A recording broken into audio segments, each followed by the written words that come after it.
शांति विश्व नाटक।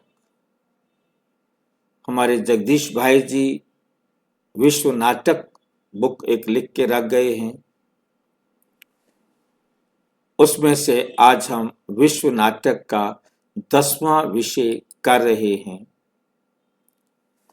जीव का असली मूल कहाँ है? जीव किसे कहते हैं? शरीर को कहते हैं। शरीर का असली मूल कहाँ है? कहाँ से ये शरीर बना? धर्म, विज्ञान और गीता ये सत्य क्या कहती है? ये तीनों चीजें क्या सच बताती हैं? क्या सत्य कहती है? जीव का असली मूल कहाँ है? तीनों के हिसाब से देखेंगे, धर्म के आधार से, विज्ञान के आधार से और गीता के आधार से। जीव के मूल बिंदु पर धर्मविदों की, धर्मविद माना धर्म में विद्वान, धार्मिक रूप से विद्वान की सबसे बड़ी भूल जीव के मूल में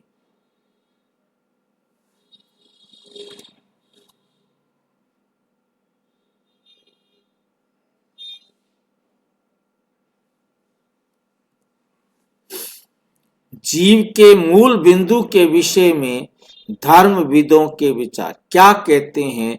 धार्मिक विद्वान, अलग अलग धर्म के जो विद्वान हैं वो जीव के मूल के बारे में क्या कहते हैं? नंबर 1 है, जीव कहां से आया?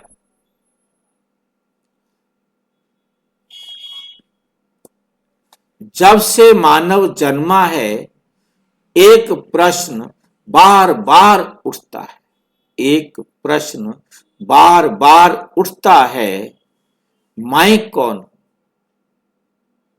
मेरा आरंभ कहां हुआ है? मैं कौन हूं? मेरा आरंभ कहां हुआ? धर्मों ने, विज्ञान ने और आधुनिक दार्शनिकों ने इस विषय पर अपने अपने मत दिए हैं, अपने अपने मत दिए हैं, लेकिन जब हम इन्हें गहराई से देखते हैं तो एक बात स्पष्ट होती है, एक बात स्पष्ट होती है, दोनों ही मत आत्मा के मूल बिंदु पर पूर्ण उत्तर नहीं दे पाते।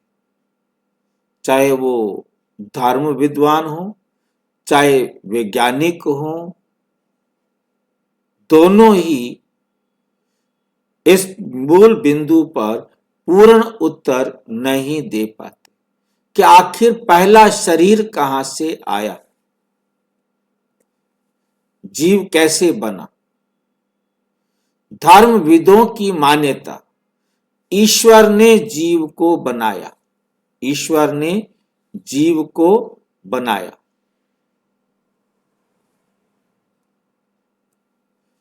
अनेक धर्मों में ये विश्वास रहता है कि ईश्वर ने निर्जीव द्रव्य या शून्य से जीव की रचना की।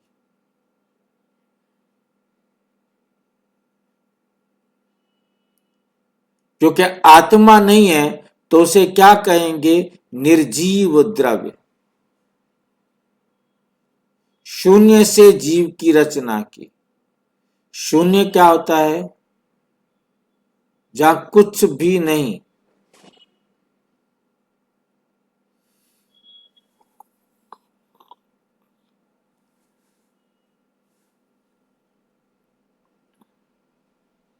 शून्य माना कुछ नहीं। अब कुछ नहीं से कभी भी कुछ बनाया नहीं जा सकता, ये हमेशा याद रखना है। कुछ नहीं से कुछ नहीं बन सकता।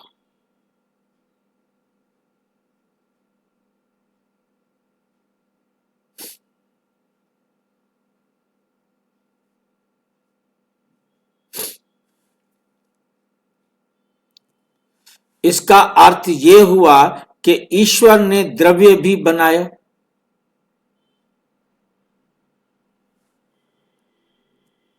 और उसी द्रव्य से जीव उत्पन्न किया।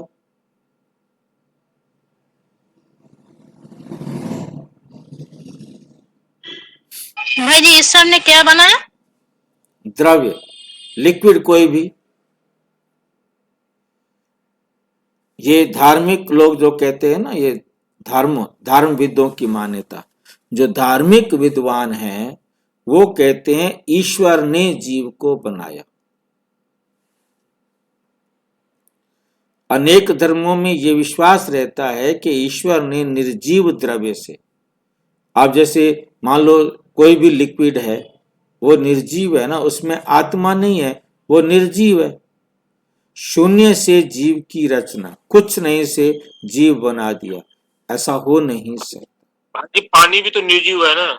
हाँ, उसका अर्थ ये हुआ कि ईश्वर ने द्रव्य भी बनाया है और उसी द्रव्य से जीव उत्पन्न किया है। लेकिन प्रश्न ये उठता है, जीव बनाया गया, नोट करना है इस बात को बहुत ध्यान से, तो उसका मूल और पूर्व अस्तित्व कहां था?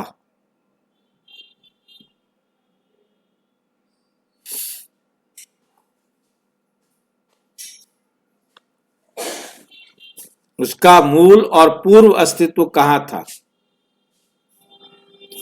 क्या ईश्वर ने आत्मा को नया बनाया? क्वेश्चन है ये। क्या ईश्वर ने आत्मा को नया बनाया? अगर बनाया तो इससे आत्मा नश्वर सिद्ध होती है। यदि किसी चीज को बनाया जाता है तो ये तय है कि वे नाश भी होगा। जो बनेगा उसका नाश तो जरूर होगा, जो पैदा हुआ उसका विनाश तो जरूर होगा।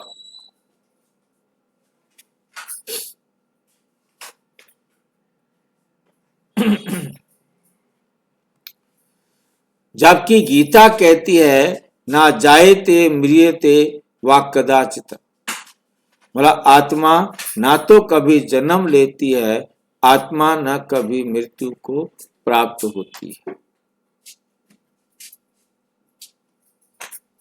धर्मविदों का डार्विन की आलोचना करना।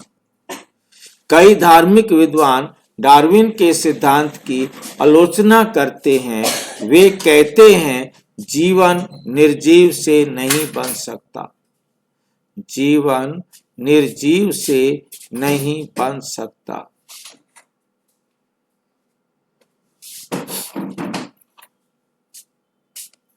केवल संयोग से जीवन नहीं उत्पन्न होता। ये संयोग क्या चीज होती है कि हम अचानक कहीं जा रहे थे, मिल गए? अरे नहीं भाई, ऐसे नहीं होता कि अचानक कोई मिल जाए और जीवन शुरू हो जाए, नहीं। जीवन तो प्री प्लान है। केवल संयोग से जीवन नहीं उत्पन्न हो सकता। प्राणियों का उद्भव अंधे विकास से नहीं हो सकता। प्राणियों का उद्भव अंधे विकास से नहीं हो सकता। ये तर्क एक हद तक सही भी है।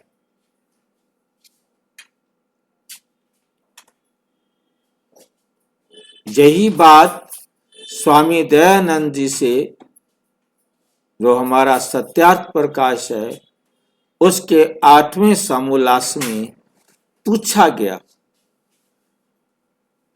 कि सृष्टि की रचना परमात्मा कब करते हैं। स्वामी दयानंद जी ने बड़े वंडरफुल तरीके से कहा कि सृष्टि की रचना हर कल्प उसी प्रकार से होती है जिस जैसे पिछले कल्प में थी। और अच्छी बात यह थी उसमें कि परमात्मा की रचना हर कल्प हूबहू होती है जैसा उसने उसे पिछले कल्प में बनाया था वैसा ही वो अब बनाता है। जैसा उसने पिछले कल्प में बनाया था वैसा ही वह अब बनाता है। ये नहीं कि किसी कल्प में कैसे बनाए और किसी कल्प में कैसे बनाए। हर कल्प में उसकी रचना एक जैसी क्यों होती है, उसका क्या तर्क दिया है?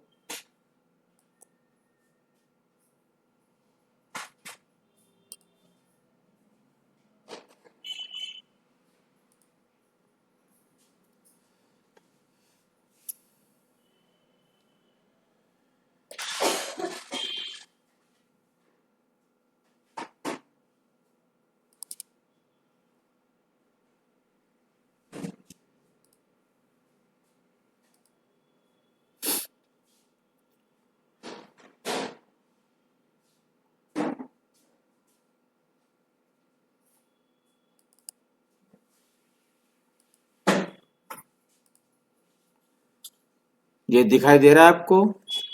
ये ऋग्वेद के अंदर सृष्टि के बारे में लिखा है, ठीक नहीं? तो इसको मैं समझता हूं कि मैं यहाँ पर आपको दिखा दूं। दिखाई दे रहा है आपको? हाँ जी, दिखाई दे रहा है। है नहीं?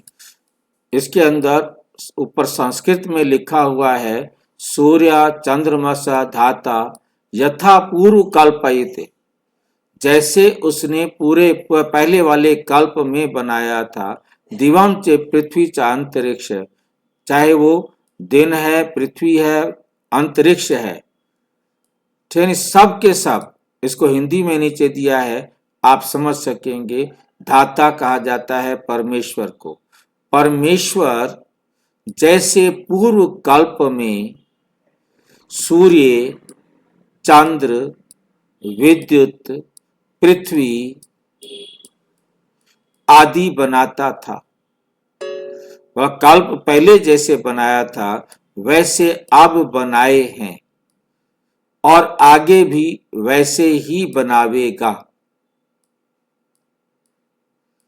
परमेश्वर के काम बिना भूल चूक के होने से सदा एक से ही हुआ करते हैं।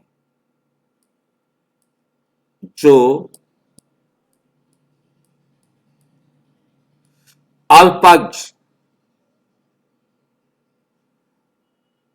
और जिसका ज्ञान वृद्धि क्षय को प्राप्त होता है, मतलब कम होने लगता है, ठीक है कि नहीं? वृद्धि क्षय को प्राप्त होता है, उसी के काम में भूल चूक होती है।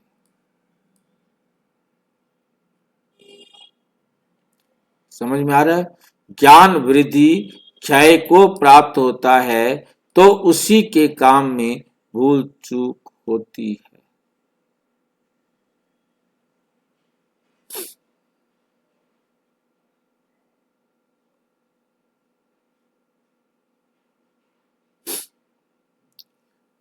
इसलिए एक से ही हुआ करते हैं।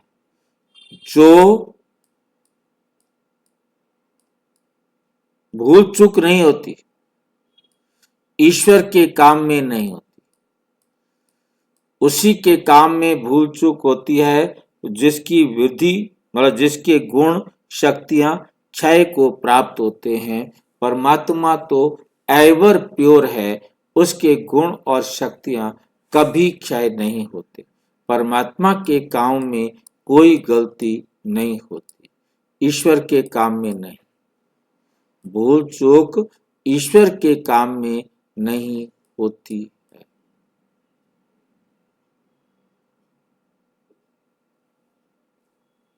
ठीक है। ये तर्क एक हद तक सही भी है। इसी बात को कई शीर्ष वैज्ञानिक भी स्वीकारते हैं। वे आकार विज्ञान, भ्रूण विज्ञान, आकार विज्ञान, भ्रूण विज्ञान, जीवाश्म विज्ञान जैसे क्षेत्रों के बल पर कार्य करते हैं।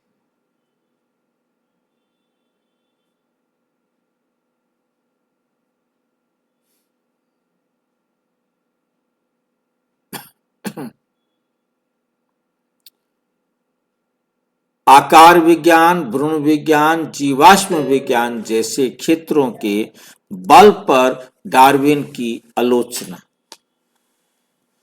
विरोधाभास। धर्म भी निर्जीव से जीव उत्पन्न मानता है। ये एक दिलचस्प विरोधाभास उत्पन्न होता है। हाँ, धर्म डार्विन से असहमत है, लेकिन स्वयं धर्म ये कहता है कि ईश्वर ने निर्जीव द्रव से जीव रचा। अच्छा,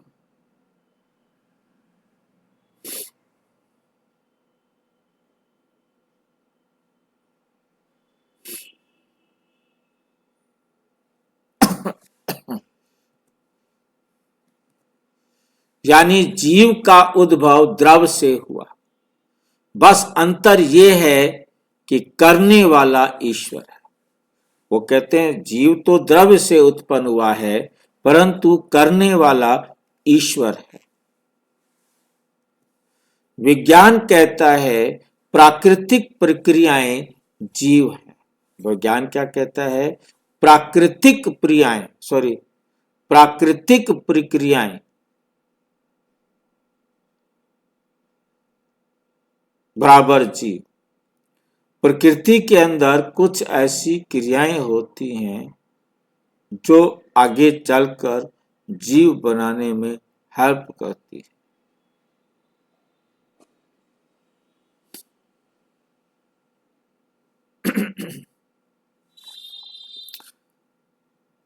प्राकृतिक प्रक्रियाएं इज इक्वल टू जीव।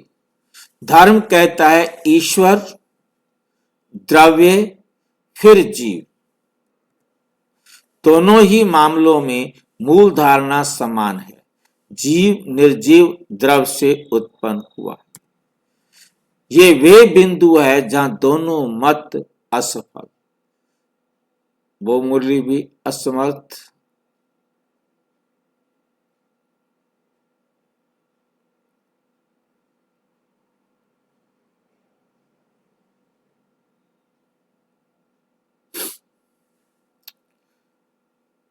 ये वे बिंदु है जहां दोनों ही मत असफल हैं। नंबर 5, दोनों मत समस्या का हल करने की बजाय समस्या और गहरी कर देते। चाहे विज्ञान हो या धर्म, दोनों ये बताने में असमर्थ हैं कि आत्मा का मूल क्या है।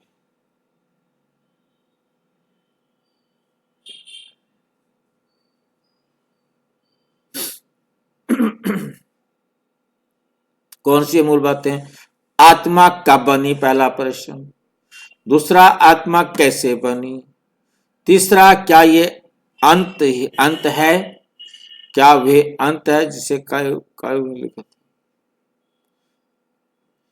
आत्मा का मूल क्या है? उसके लिए बाबा ने बताया आत्मा कब बनी, आत्मा कैसे बनी, क्या वे अनंत है जब तक गंगा बहती रहेगी, या किनारे पर पेड़ पकड़ लेगी, कोई ना कोई रास्ता, कोई ना कोई आसरा बन जाएगा।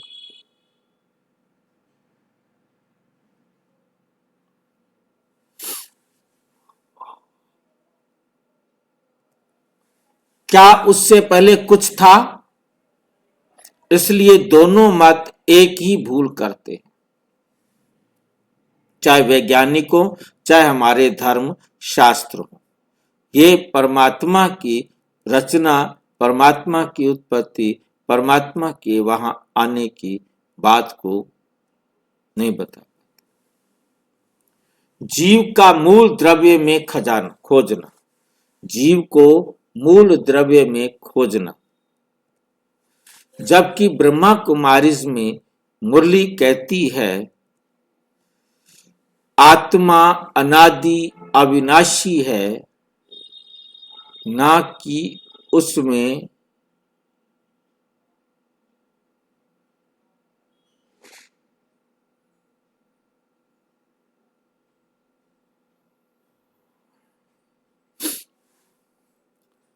आत्मा अनादि अविनाशी है, ना उसका आरंभ है ना उसका अंत है।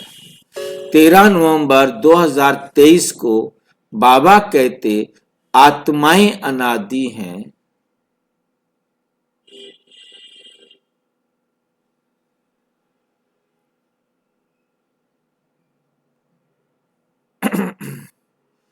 आत्मा अनादि बनाया नहीं जाता, आत्माओं को आत्माएं अनादि हैं, बनाया नहीं जाता है।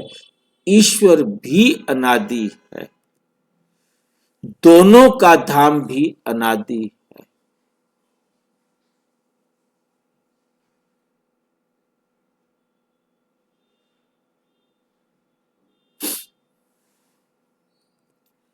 जब 5 जनवरी 2024 मुरली ईश्वर, मुरली क्या है? ईश्वर आत्माओं को रचता नहीं, ईश्वर आत्माओं को भी रचता नहीं।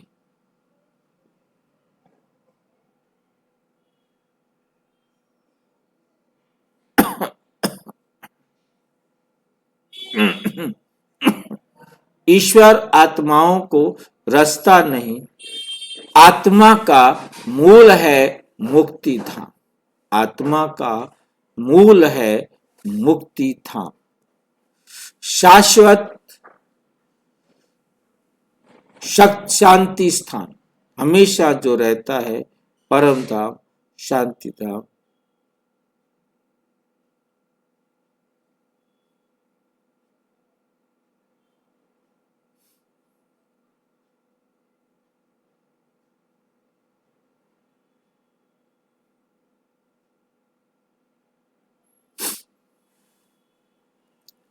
अठारह फरवरी 2024 की मुरली में बाबा कहते ड्रामा अनादि है, आत्माएं कभी भी द्रव्य से नहीं बनती, आत्मा कभी भी द्रव्य से नहीं बनती। ना आत्मा मिटती है ना नष्ट होती है, आत्मा ना तो घिसती है और ना ही बहुत ज्यादा।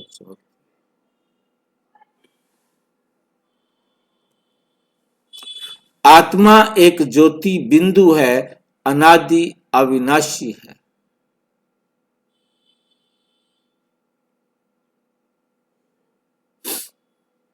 आत्मा अनादि अविनाशी और ज्योति बिंदु नूर है।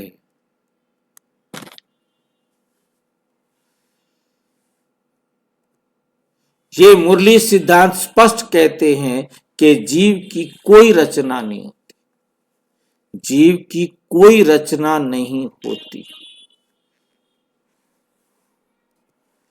जीव का एक आरंभ नहीं, कहीं से आरंभ नहीं हुई जीव, जीव अनादि है। यहां जीव जो हम इतने समय से बोलते आ रहे हैं, यहां ये कंफ्यूजिंग है कि कहीं ये जीव आत्मा को कह रहे हैं, कहीं ये जीव शरीर को कह रहे। जीव का कोई प्रारंभ नहीं, जीव अनादि है। जीव अनादि है तो कौन सा अनादि है? जन्म वाला। जीव माना आत्मा। हाँ, ये यहाँ जीव माना जीव भी बोल रहा है और जीव का आत्मा भी प्रयोग कर रहा है। पर ऐसे क्यों हो रहा है भाई जी? क्योंकि जीव और आत्मा में दुनिया वाले अंतर नहीं समझते। दुनिया वाले ये बात नहीं समझते कि आत्मा अलग है और शरीर अलग है, ठीक है नहीं? तो उनको समझाने के लिए ये इस प्रकार से बताना पड़ता है। क्योंकि आत्मा बनाई हुई नहीं हो सकती, रेडीमेड नहीं हो सकती।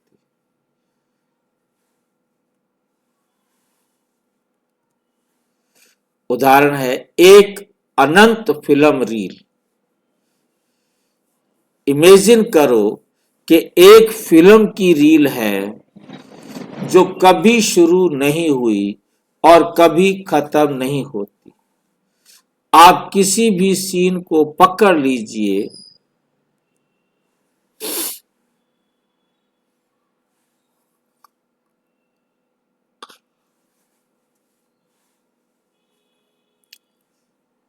वह ना पहला है ना अंतिम है। हाँ, तो जो फिर ना पहला है ना अंतिम है। ड्रामा भी ऐसे ही अनादि चक्र है।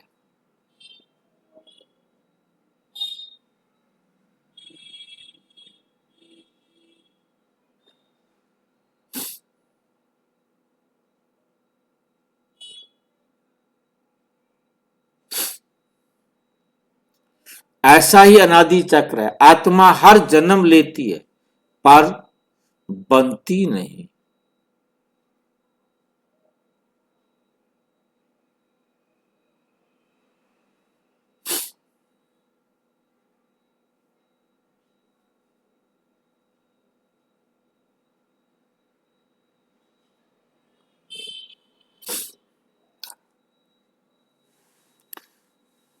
और बनती, आत्मा हर जन्म लेती है, बनती नहीं, मतलब कभी भी बनाया नहीं जाता इसको। बिजली का बल्ब और ऊर्जा का उदाहरण। बल्ब जब जब चाहिए जलता है। उदाहरण के लिए नंबर 2, बल्ब, बिजली का बल्ब और ऊर्जा।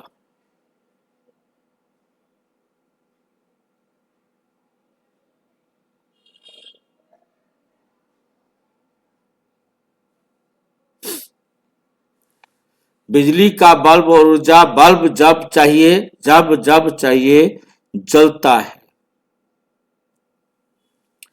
लेकिन ऊर्जा पहले से मौजूद है। ऊर्जा को बनाया नहीं गया।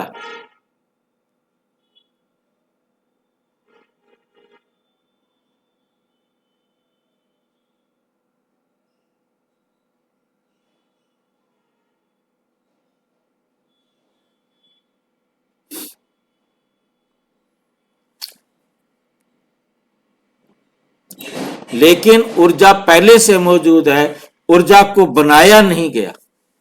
इस बल्ब में अभिव्यक्त होती है। जब बल्ब जलता है तो उसमें काजल तो बनता है ना, काला काला।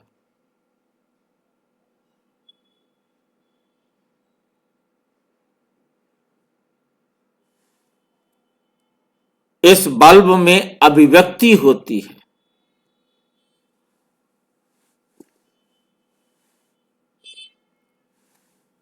विश्व, उसकी अभिव्यक्ति होती है विश्व में।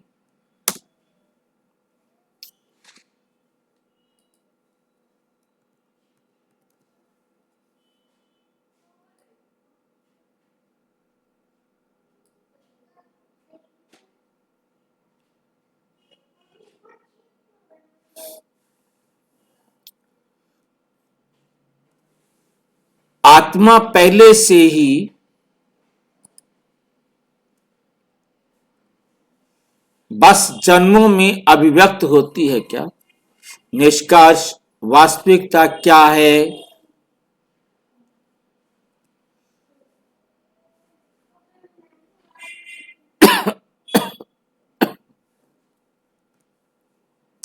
विज्ञान और धर्म दोनों आत्मा का मूल बिंदु खोजते हुए असफल हुए हैं, क्योंकि वे द्रव्य को मूल मानते हैं। द्रव्य को क्या मानते हैं?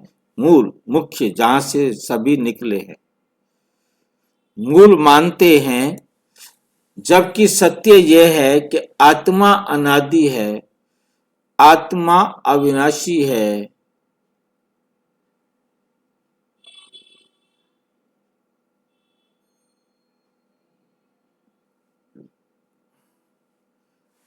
आत्मा बनाई नहीं गई, आत्मा अविनाशी है, आत्मा अनादि है। आत्मा का मूल रूप है शांति धाम, मुक्ति धाम। यही मुरली का सार है।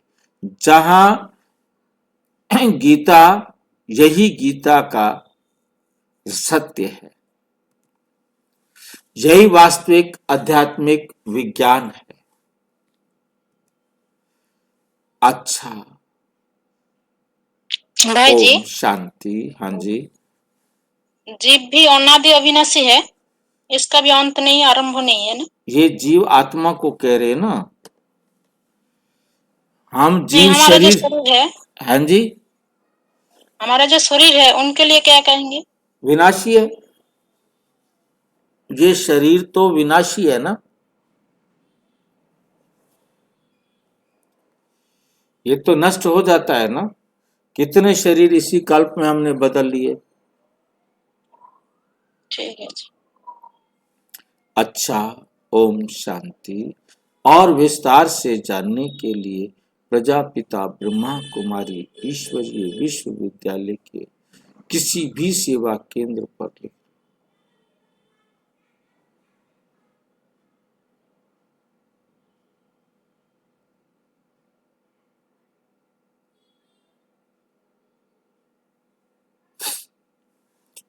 और कोई प्रश्न हो तो 9213106986 पर केवल आरआरटी या टेलीग्राम करें। 9650692270 पर केवल व्हाट्सएप करें, फोन नहीं। ओम शांति, ओम शांति, ओम शांति भाई जी। ओम शांति।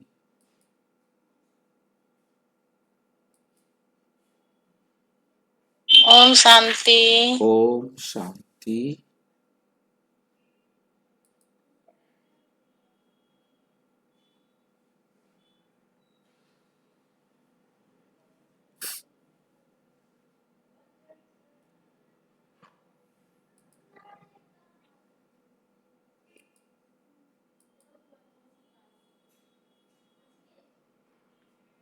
ओम शांति भाई जी। ओम शांति। ओम शांति भाई जी। ओम शांति।